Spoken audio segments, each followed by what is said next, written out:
Thank you very much, Mayor Luke. Sorry, ladies and gentlemen, good afternoon. It is 3 o'clock by both of my clocks, and so I will convene this meeting of Council and Committee for Tuesday, March the 21st. It's a beautiful day in Norfolk County, and that's the good news. The bad news is that this is my last meeting to chair as Council and Committee Chair, and I can tell you...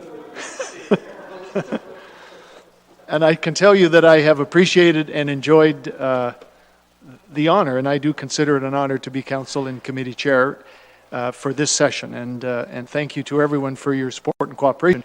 I know we're going to have an excellent chair taking over in 2 weeks. And Councillor Geisens, of course, is doing that. So we'll look forward to that. Now, we do have one change to the agenda that I was asked by staff if we could accommodate. And we are going to do that, and that is simply to deal with the in-camera items at the beginning of our meeting this afternoon rather than at the end, because a number of staff are going to be involved in those in-camera discussions on different topics, and it was felt most appropriate to do that during the, quote, normal business day rather than asking them to be available for several hours after the normal business day. So we are making that change, and Council, when I ask you to approve the agenda in a second, it will be with that change included. I am now going to call on Mayor Luke if he would just make a brief announcement for us and some more good news.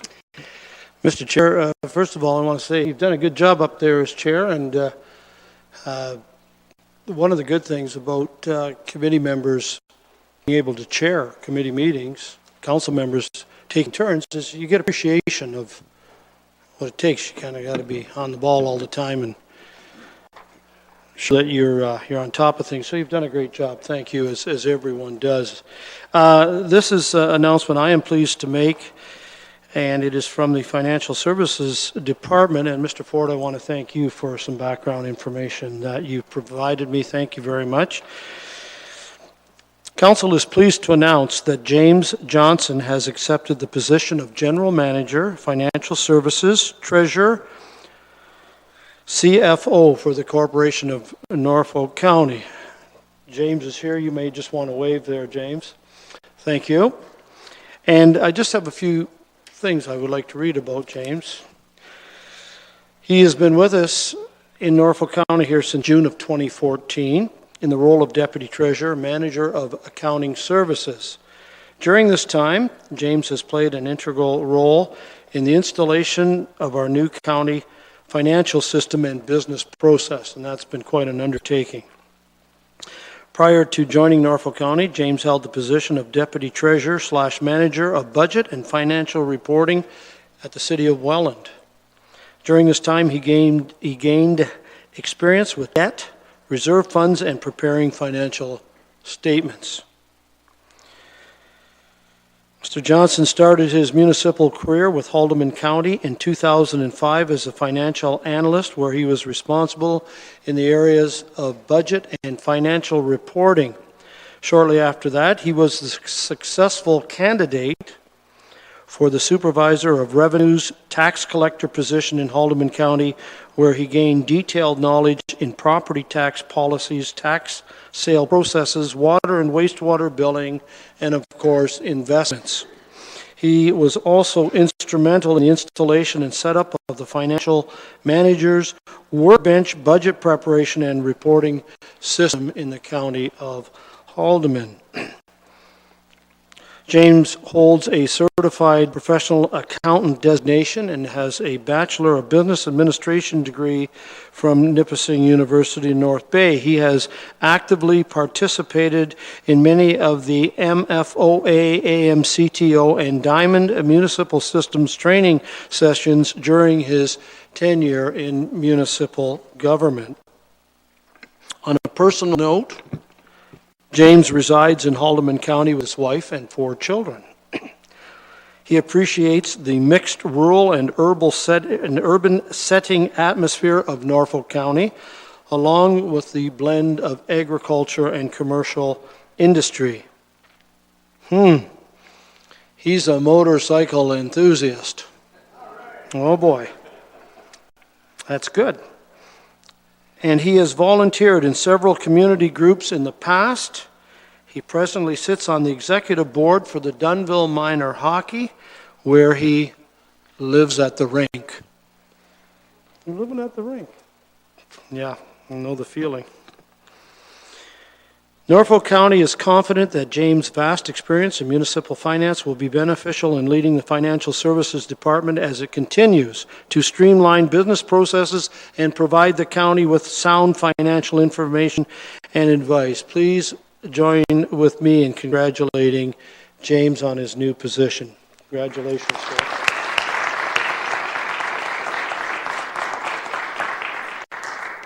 Thank you, Mr. Chair, for that. First of all, thank you very much, Mayor Luke, for those words, and congratulations, James. Councillor Black. Well, now that, Mr. Chairman, that our treasurer has been newly installed, he did promise that once he was, he'd let me ride his motorcycle. Well, I'll let you negotiate that with him. Councillor Sonnenberg. Thank you, Mr. Chair. If you look around this room, we're all either gray, balding, or both. This fellow's got a full head of dark hair. It's good to see some youth. Thank you. You're right about that, Councillor. Thanks very much. And again, James, congratulations. And of course, John, I'm sure this will be said numerous times before you leave. We obviously are appreciative of your many years of service. So I just mentioned that in passing today, but we know you're around for a little while yet. So.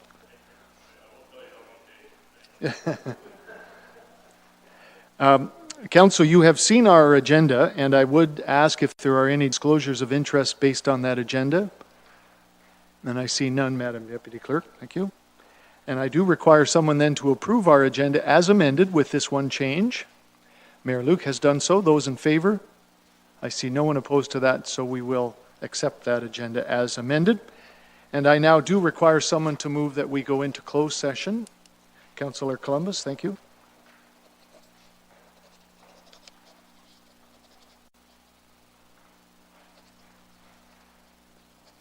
Councillor Columbus has moved that committee convene in closed session at 3:08 p.m. to discuss 4 items pursuant to Section 239 of the Municipal Act 2001 as the subjects pertain to personal matters regarding identifiable individuals, including employees of the municipality or local board, relates to a matter of labor relations or employee negotiations, proposed or pending acquisition or disposition of land by the municipality or board, litigation or potential litigation, including matters before an administrative tribunal affecting the municipality or board, litigation or potential, including matters before administrative tribunals affecting our municipality or board, should it be the case, and advice that is subject to solicitor-client privilege, including communications necessary for that purpose.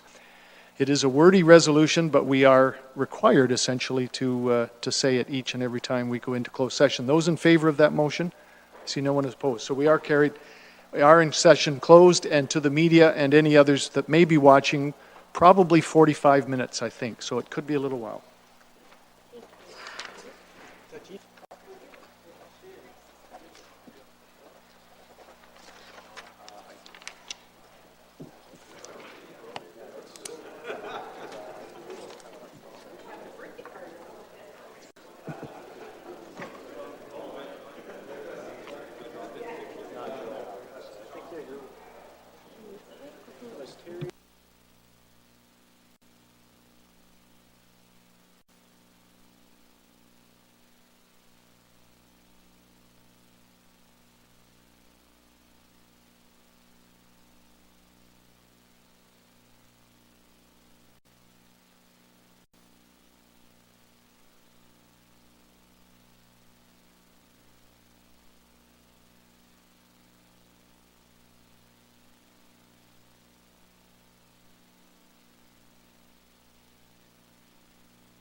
Okay, ladies and gentlemen, I think we are ready to come back to order in open session. Thank you for your patience, those of you that were not back in the committee room with us. I do need a motion from a councillor to bring us back out into open session. Mayor Luke, thank you. Mayor Luke has moved that committee adjourns the closed session at 3:43 p.m. and reconvenes in open session. Those in favor? I see no one opposed to that, so it is carried.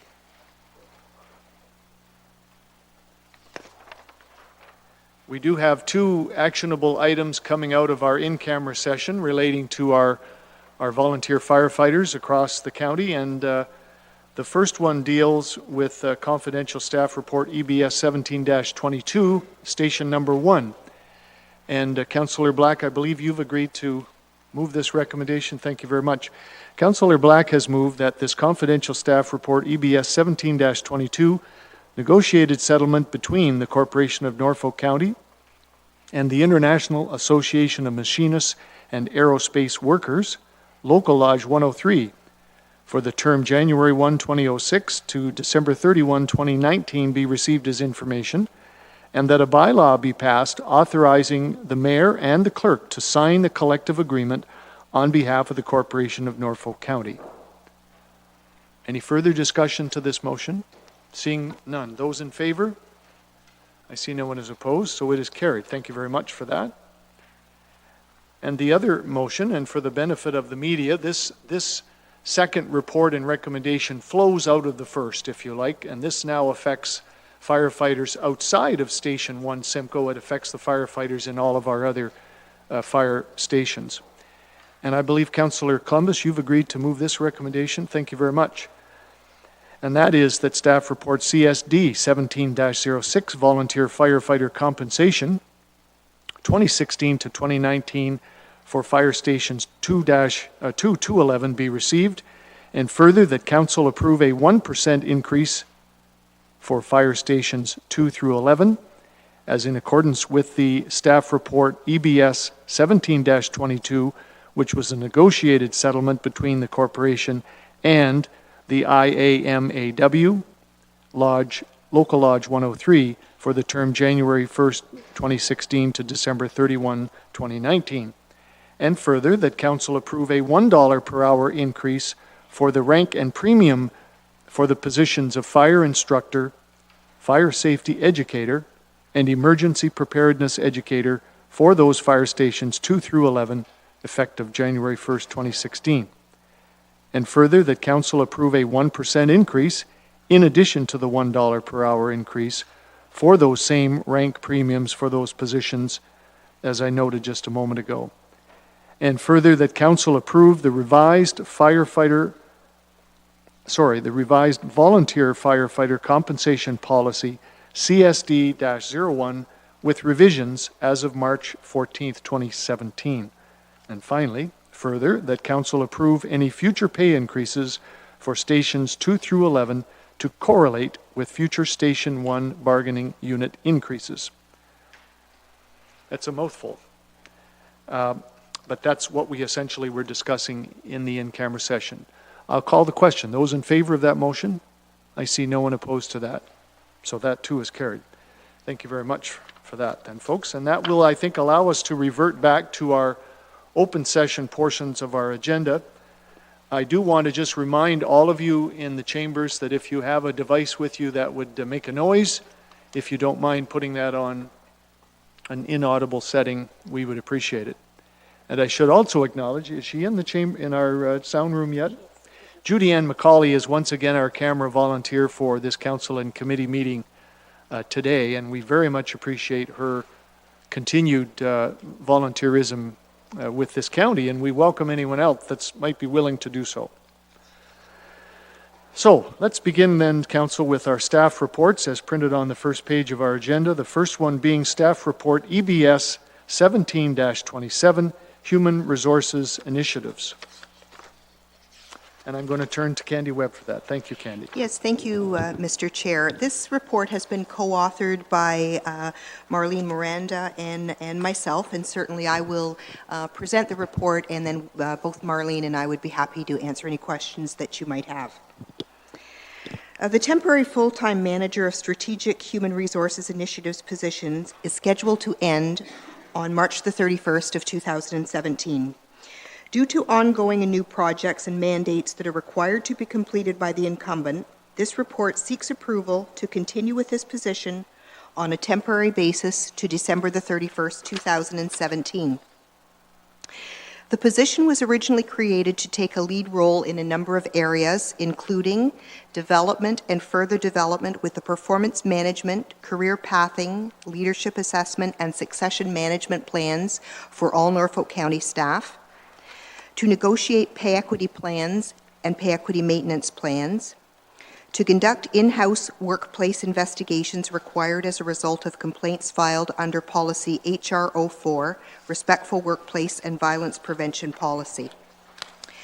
During the proposed extension, the manager of strategic HR initiatives would be preparing for and representing Norfolk County at ongoing litigation, lead the quality of work-life resource team, assist in the Health and Social Services Department with projects such as ongoing culture leadership development, public health standards implementation, Ontario Works reorganization, the health unit audit, and other ministry transformations as announced.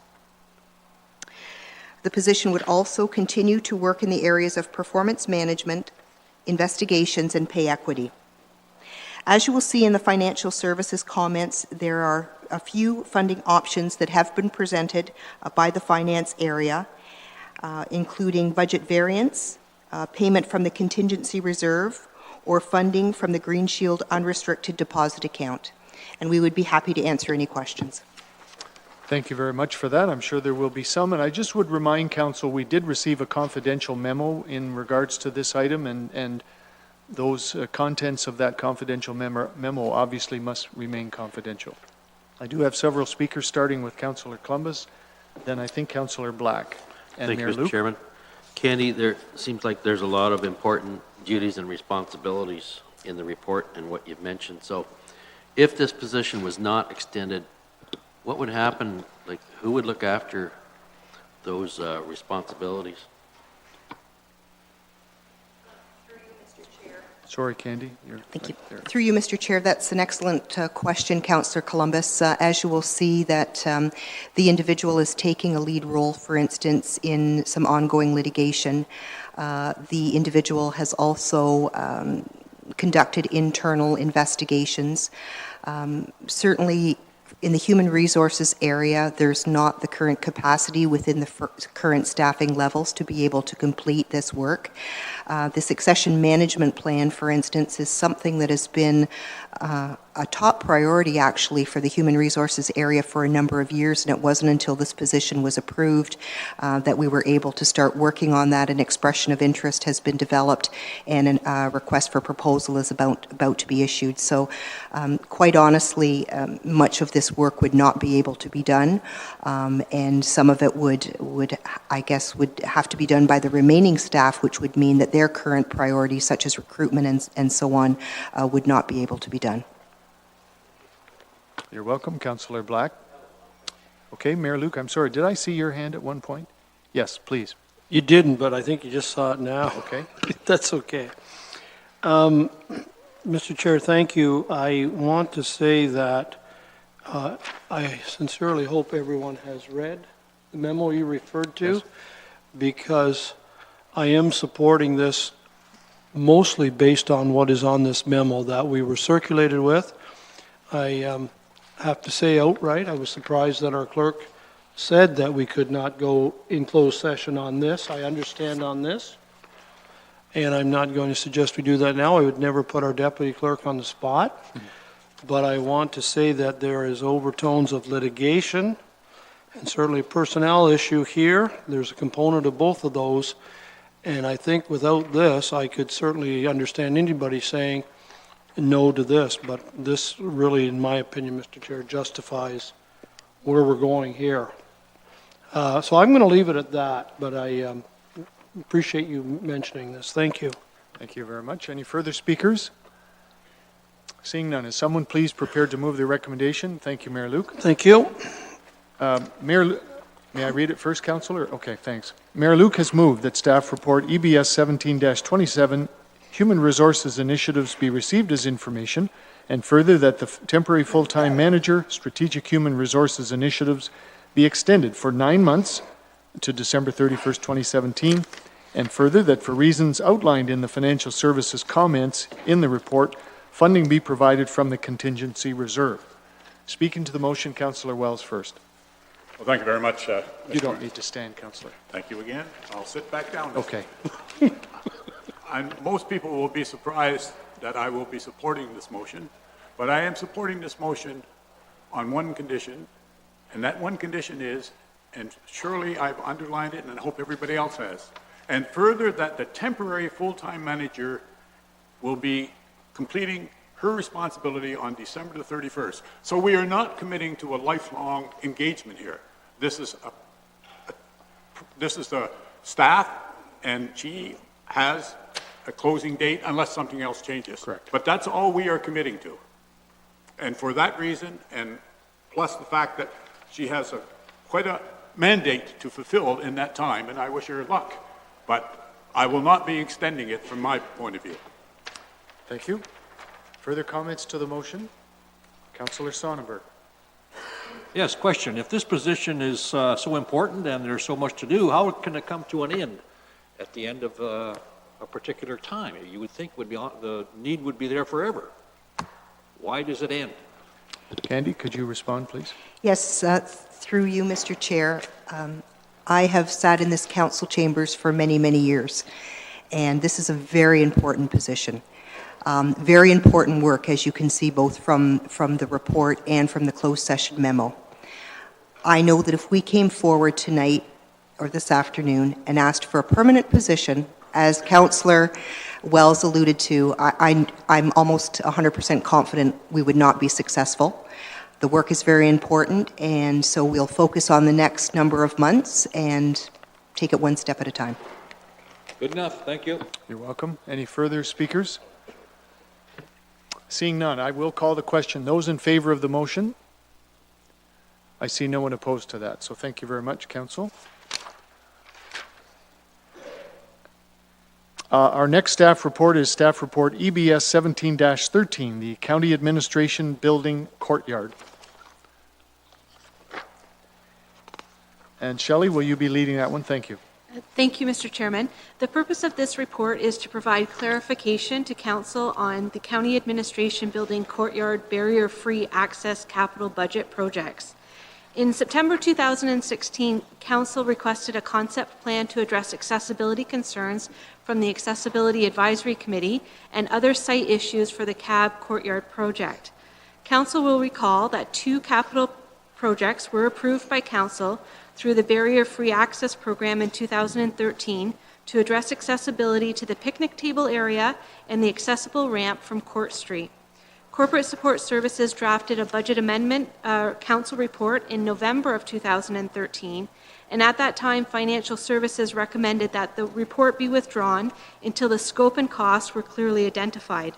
Staff was seeking a change in scope and a budget amendment to address and resolve the issues from each of the departments consulted during the initial project. Although the project remained an important initiative, other priorities and staffing changes resulted in a delay. The committee met again in 2015 and 2016 to reinitiate the project. The issues identified by the staff committee go beyond the scope of accessibility and the barrier-free access program. The report outlines the concerns and highlights the proposed scope of the project. Staff are recommending that the courtyard be redeveloped once to resolve all the issues identified, including accessibility, legal, risk, facility maintenance, and infrastructure, and forestry. Next steps would be to update the architectural drawings we currently have and circulate to staff and council for approval in 2017 with the project proposed in the 2018 capital budget. The redevelopment will assist in improving the downtown, eliminating existing barriers, and improve access for all persons to enjoy the courtyard. And with that, I'd be happy to answer any questions. Thank you very much, Shelley. I'll start with Mayor Luke and then Councillor Wells. Thank you, Mr. Chair. I only have one question. On page 2 of the report, Shelley, I read with interest the project is to remove the curb cut, install no parking sign at Talbot Street, previously required for Cable 5 access. I believe that is right below my office window because I remember when Cable 5 truck would back up there. That's fair? That's the spot? Through the chair, that is correct, just over towards the library a bit. And Mr. Chair, having asked that question, Shelley, you're well aware of the concerns that the public library has expressed here about the removal of that curb? Through the mayor, or through the chair, yes, certainly, Mayor Luke, we do acknowledge the concerns that the Norfolk County Library has raised. However, from a risk and liability perspective, there have been issues with allowing vehicular traffic in that area. So from a risk management standpoint, we would not support vehicles accessing that area. Mr. Chair, I'll just make a comment if I may, and then I won't make it later. That's up to you. I certainly watch a lot of traffic come in there. It's kind of fun to watch. It's kind of interesting what different uses people have, like to drive in there and then get out of the vehicle and carry one book over to the deposit slot there. So yeah, I certainly agree with the liability. I would think that there has to be a solution to getting other, as a matter of fact, today there was this morning, extremely large white cube van backed up to these doors out here. Maintenance people use it. Certainly is handy to bring things in and out that a courier van comes in there 2 or 3 times a week. So